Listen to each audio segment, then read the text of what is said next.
Money doesn't grow on trees. Do you have sayings in your head like that create some sort of hidden conflict for you about money? I think most of us do, to be honest. I'll give you some more saying examples in the episode. This idea of a mental relationship with money and potentially self-sabotage around money is, for me, the biggest thing that I have worked on my own mindset with mindset coaches. And you're going to hear a few clips from one of my coaches today. And it's going to be really powerful for you as well. So let's talk about it. Welcome to Mind Your Midlife, your go-to resource for confidence and success, one thought at a time. Unlike most advice out there, we believe that simply telling you to believe in yourself or change your habits isn't enough to wake up excited about life or feel truly confident in your body. Each week, you'll gain actionable strategies and, oh my goodness, powerful insights to stop feeling stuck and start loving your midlife. This is the Mind Your Midlife podcast. Money itself doesn't really have any meaning except as a method of exchanging. I give money in order to get something that I value, and money is valued by whoever I'm giving it to, so we're making an exchange. And in fact, in the old days, money used to actually have intrinsic value, right? There were gold coins and silver coins.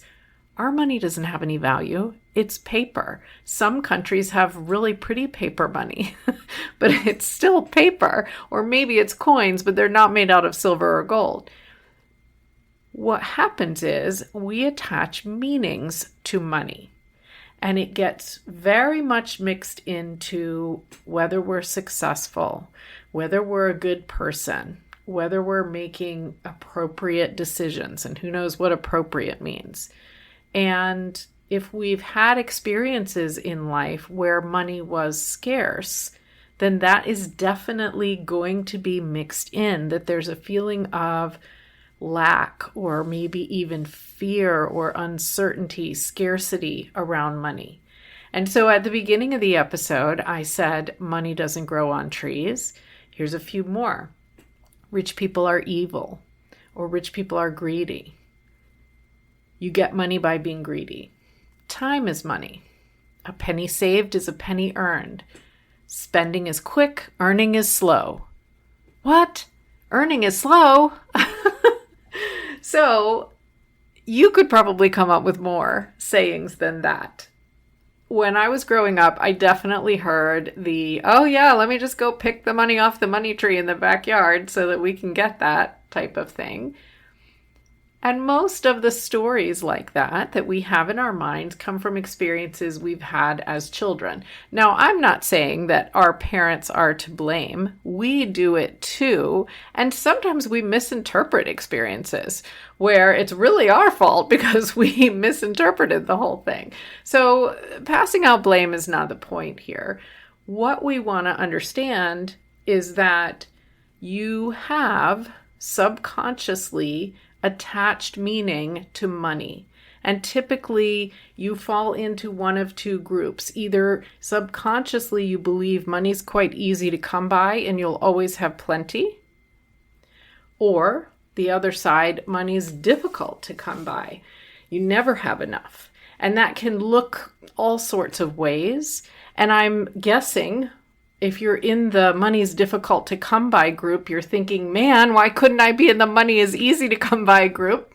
It's just our experiences that we save into our subconscious minds, and we create this meaning, this relationship between ourselves and money. And both of those sides, honestly, can skew our understanding of money. So what I want to help you with today, and I'm doing this episode mainly because, as I said at the beginning, this is one of the things that I constantly still work on. I coach myself on this all the time. I'm creating a Patreon. It's free right now in the summer, and it's not going to be free forever. So I have to be envisioning that I'm providing value and people will want this. Any type of business owner that you are, for my coaching clients, for your clients of whatever your business is, you have to believe that you are providing value that they will want and value paying for. Because if we believe instead that we're kind of taking someone's money and we feel bad about that, we are not going to grow whatever that business is very far, are we? That subconscious belief is there. Now, here's an interesting one. Money is a means of exchange, but let's take it further. Money is a flow of energy, and it's unlimited. The first time my success coach, Karen Mullins, who you're going to hear from a little bit today, said that to me, I kind of, I don't know. That seems a bit touchy-feely, woo-woo, I don't know. But if money is a measure of value, a means of exchange valuing things, then we could imagine that it flows back and forth between people, between businesses, like an energy. And so if we're open to it, it's going to flow to us as well. It's also unlimited. There is not a limited amount of money in the world. Being super, what is the word I'm looking for? Super concrete about it. We can print more money. Any country can. That does affect economics, but it's possible. And then being a little less concrete about it, there is always a way to make more money if you are open to it and you allow yourself to come up with ideas. There is always a way. And I think right now what concerns me about our relationship with money is we're not in the best economic environment. Prices are higher. And I hear a lot of conversations about it's so expensive to blank. It's so expensive to buy whatever we're wanting to buy. It's so expensive to travel wherever we're wanting to travel. And when we fall into the trap of restating, it's so expensive now, it's too expensive to blank, we are teaching our brains that is true. And unfortunately, we're also going to set our brains an assignment, basically, to find evidence that is true. If I'm telling myself and others all the time that everything is so expensive, what am I going to notice when I'm out in the world or when I'm online? Everything looks expensive. Now, I'm not saying if you just flip and tell yourself, hey, everything's cheap, then suddenly everything will be cheap. No, that's obviously not what I'm saying. But we focus on a certain angle of this based on what is going on inside our money beliefs, our mindset about money. And one more piece of this is kind of interesting. So we're in our 40s, our 50s, our 60s, and as you're listening to this, think about the fact that it wasn't until 1975, I was alive in 1975, although I was very young. You may have been alive in 1975. It wasn't until 1975 that women could open bank accounts on their own without either a husband or a father's signature. I'm talking about adult women. They also couldn't get loans without a husband or a father's signature. 1975, during our lifetime. That just blows my mind. So I guess in that sense, a lot of progress has been made, hasn't it? But if you think about how short a time that has been since women had that bit more independence in terms of managing our own money, then it's quite likely that we would have inherited some limiting money beliefs from previous generations. It's quite likely that our parents, our grandparents, had beliefs about money that just through their day-to-day actions and day-to-day conversation passed down to us. For me, it's the money tree thing. So what can we do about this? I don't want to leave you with, I must have some crazy stuff in my head about money. I'm never going to be able to fix it. Coaching can help a lot on money mindset. Absolutely a lot. It takes time. And I want to give you some sort of starting points here. And number one is to simply understand what's going on for you with money, to become aware. So have a listen to what Karen says.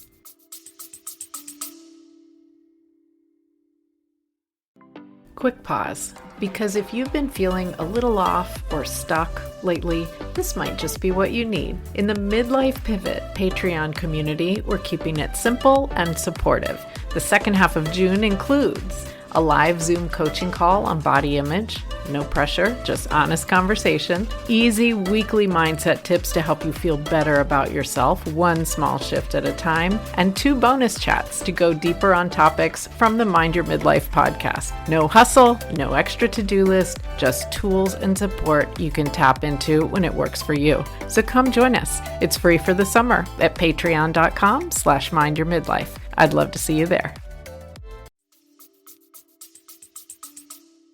The first step is awareness, right? Like always, it's awareness. It's just being able to see where you currently are and to have a mind open enough, of course, to want to shift and change it, right? But again, if you're looking for the answer to that question, let's assume that that box is already ticked. That's like, yeah, I do want to improve that mindset on my relationship with money. So the first step for sure is awareness. And in fact, as I've just said right there, like the first step, if you want to improve your relationship with money, do you know what? One of the best ways that I know, and actually it's quite a fun kind of exercise to do in some respects, at least, to really become aware of like, well, where am I currently? What is my current relationship with money? Literally, kind of, you can be a bit playful with this, but start to think of money as if it literally was your significant other, right? So you are in a relationship with money, like we all are. So you're in a relationship with money right now. If you started to see money as your significant other, what kind of a relationship are you in with money, right? Like, do you really love money, or is it like, well, sometimes I love it and sometimes not so much, and well, I love you but you're never around enough, or like you come but then you leave really quickly, you're never here when I want you, right? Can you see? Or like I kind of want you, and like I kind of feel good about wanting you, but this side of you over here, like if we were talking about, I don't know, like debt or something, now I feel really bad for wanting, like that's not even allowed. Do you know what I mean? And it's just that kind of, do I need to go to counseling? Am I in a dysfunctional relationship with money here?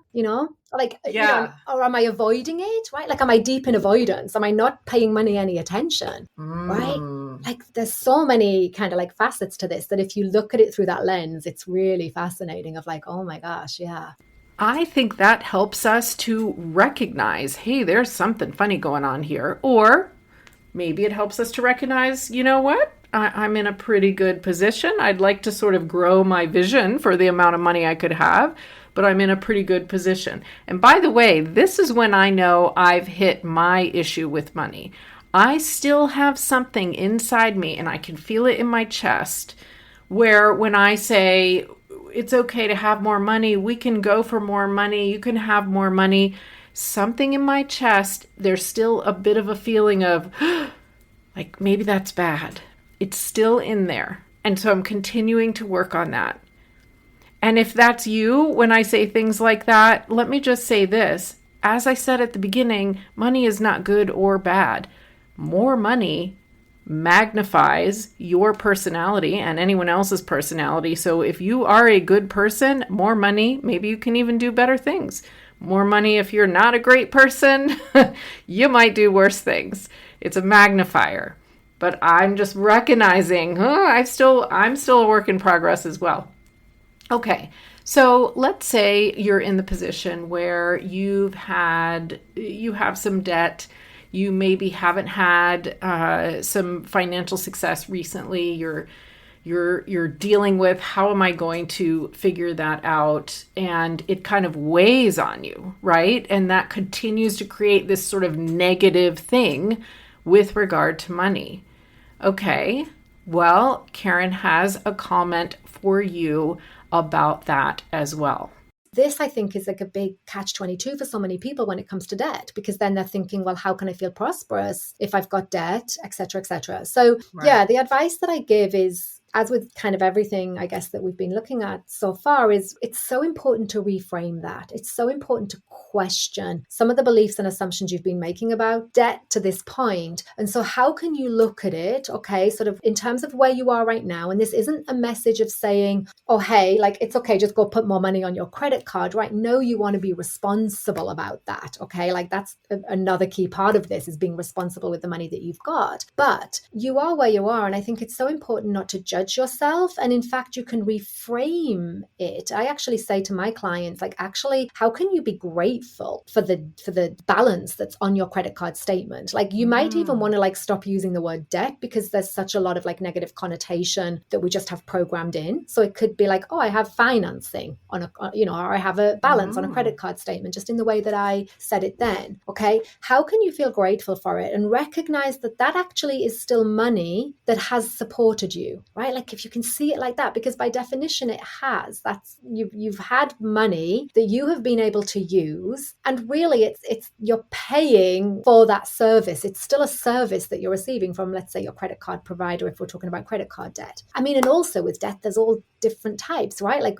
very few people feel shame, judgment, or bad about a mortgage. It's kind of like, oh, like a mortgage that's hundreds of thousands is actually completely fine. But oh my goodness, if I've got some money over here on a credit card statement, well, shame on me, right? And so I really think that it's so important for us as individuals. Like, this is also part of you taking ownership of your money story, your relationship with money, where what if I just change the way I felt about that? Because I'm telling you, that will clean up your energy, where you can see that, like, do you know what? Like, it supported me at that point, right? Like, or it supported me. And it might be, I mean, gosh, I've done this, right? Like, I wouldn't be here today on this episode, Cheryl. You and me wouldn't even know each other, because if it wasn't for being able to, invest in myself and put some money on my American Express card, I wouldn't have invested in coaching for myself or invested in getting trained and being mentored by Bob Proctor, right? Like, I didn't have that money just sat in savings. And so I made a decision. Great. Like, that's something I'm so grateful for, because it enabled me to do something that was an investment in myself. So again, no shame on that. I was so grateful and happy to pay for the service of being able to do that, which is really obviously then what you're paying for in interest. So just even breaking it down like that. And let's talk about spending and investing. What's really powerful about the decisions that you make about money, that I make about money, any of us make, is the energy behind the decision. Are we doing something out of desperation? Are we doing something because we're trying to keep up with the neighbors or whoever? Are we doing something from fear that we're going to miss out? Or are we spending or doing some type of investment from a place of really a lot of confidence that this feels good and is the right decision? Are we feeling really aligned that we looked into all the information and we figured out the best option, and this is something that is really valuable that we're spending the money on? That feels different. And I'm guessing even when you hear me talk about that, you might realize it feels different. So know what the energy is behind that decision. And if you've never had a look at the story cycle or heard me talk about that, the thoughts going on in our heads create our emotions, which then, of course, affect our actions. So identifying the emotion you're feeling when you're taking some of these actions, making these money decisions, or even listening to me talk about it, you can then kind of dig in and figure out what thoughts are creating that. And again, it's awareness. So go to CherylPFisher.com/storycycle and grab that resource if you haven't already. Now, here's where I usually get the question, well, what if I just kind of act as if, and I decide I'm going to recreate myself as a financially successful person, and I'm going to go and make investments and do that with confidence. Again, that actually might be a really good thing as long as the energy, the emotion related to that is helpful and positive and confident and aligned, and it doesn't trigger scarcity or stress for you. And that's not a judgment. Everybody has a different trigger for when we've spent enough that now we're in scarcity, or we've made some sort of job change and now we're in scarcity. When we trigger that, then we kind of fall back into the old vision of money. So I want to give you some small act as if actions, and I want you to just make sure that you try these, but only the ones you're really comfortable with and they can be fun. So the idea is to believe that money is always available and money is always coming, and you're always going to be able to figure out a way to have plenty of income. And so if we start to feel that luxury can be in our lives, and we start to feel that we can give money away and help others, it shifts that energy. So try small things. When you're at the grocery store and you're buying a few items, don't look at the prices. Just buy what you need. Buy the ones you actually want, because you're not likely to break your budget, or please make sure you're not breaking your budget, but you're not likely to when you're buying grocery items. Karen's idea, which I love, was go to a restaurant, order what you want, what you really feel like drinking and eating, and do not look at the cost. Now, the way to make sure that you're not breaking your budget on this is just pick a restaurant where you know the approximate range of what the food and drink is, and you know that whatever choice you make, you're not going to cause yourself some life problems. And don't look at the prices. Order what you want and enjoy it. Feeling that feeling of, I can absolutely do this. I don't have to worry. I'm so thankful that I have money that is giving me this opportunity to enjoy these things in my life with my friends, with my family. And I also love, it makes me feel so great when I do this, giving away money, a little bit. Or hey, a lot, if you have a lot. And that is paying for the person behind you in the drive-thru anonymously. You're going to have left by the time they realize somebody paid for them. Or I've heard of people going into stores and leaving some cash like in the diaper box or underneath something on the shelf so somebody finds it. I've heard of people sticking cash in an envelope and putting it on the windshield of a car. I've heard of people anonymously sending some pizzas to the front office of a school or to the fire station or whatever. Something to make someone's day, and it doesn't even have to be much. And when you do that and you don't take credit, the rush of positive feeling, number one, that you were able to make someone happy, and number two, that money allowed you to do that, is really, really impactful in terms of the mental relationship we have with money. And I have one more for you. And this is from Karen. And really, I don't think I ever would have thought of doing this on my own. Let's talk about bills.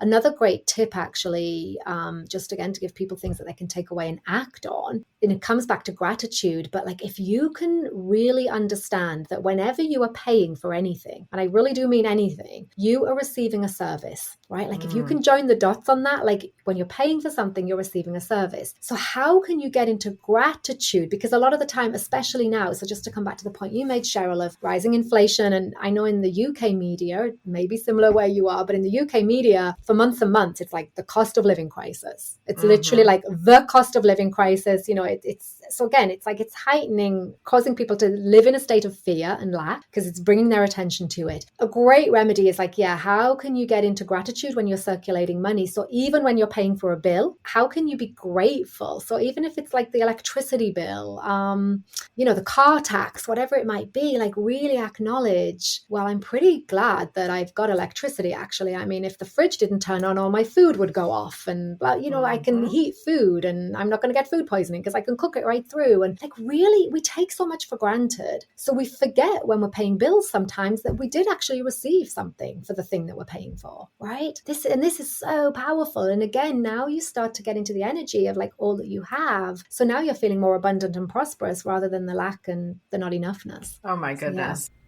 Amazing, right? So as we wrap this up, midlife is a time where you most likely are more well off than you were in your early 20s. Most likely you are more well off now than you were then. So I say appreciate that, first of all, right? Realize how far you've come. And it's also a time where maybe we've got college payments, we're helping with aging parents, we're looking towards retirement, we're thinking, do I have enough money to retire? At what point will I have enough money to retire? That becomes a little bit of a scarcity thing, and it creeps in midlife. So reach out on CherylPFisher.com and let's set up a call if you'd like to have coaching about that for sure. And in general, watch your language. So when you catch yourself saying, everything's so expensive, I wish I had more money, I'll never be able to retire, watch the always and the never, watch the everything, and just notice and see if you can, at first, maybe just minimize how much you're saying that, but also maybe just shift it and say, I'm excited to figure out when I can retire. And I know I'll find something that works out well. And I'm so happy I've come this far. Or whatever it is that works for you. Your brain is always listening to you and is shaping what you notice in your world based on all of these cues and all of these subconscious beliefs.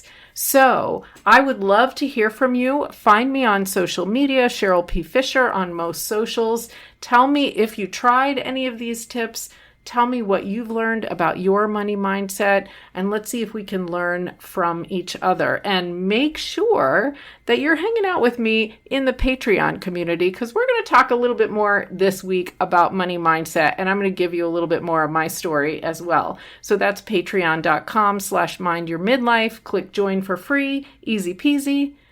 And make sure you've hit the follow button, because along this same theme, next week's episode, we're going to talk about the idea of having more streams of income in midlife as you're planning towards retirement.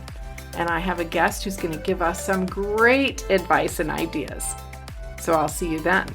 And in the meantime, make sure you're slowing down, noticing what's around you, what's going on in your head, and let's create something amazing.